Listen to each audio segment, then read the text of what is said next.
The en-bloc fever seen in the housing market a few years ago appears to be receding, and Singapore National Development Minister Khaw Boon Wan says it could be a sign of a more stable property market.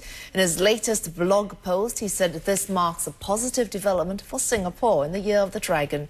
An en-bloc sale refers to the collective sale of units in a private development by way of majority consent. Joanne Chan with this story. Last year, only some 1,400 private housing units were sold en bloc. Mr. Khaw said such sales reached feverish heights in 2006 and 2007. Then a wave of collective sales swept through the market, peaking during the 2 years when some 10,200 units were sold. Mr. Khaw said this added stress to an already hot property market as housing units were removed.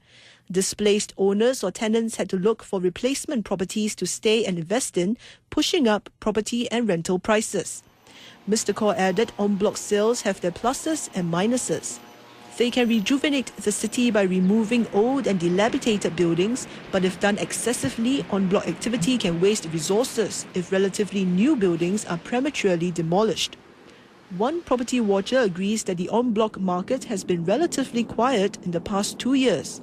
He said one reason is a slowdown in the sale of high-end developments, which are typically built on freehold land acquired through en bloc activity.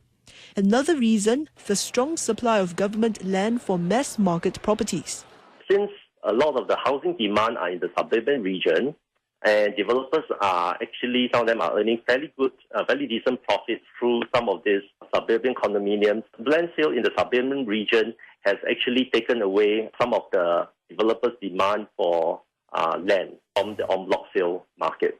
En bloc sales usually spell major windfalls for its owners. For example, these Henry Park apartments behind me were sold last month, and each apartment owner stands to gain between $2.3 and $2.9 million in profit.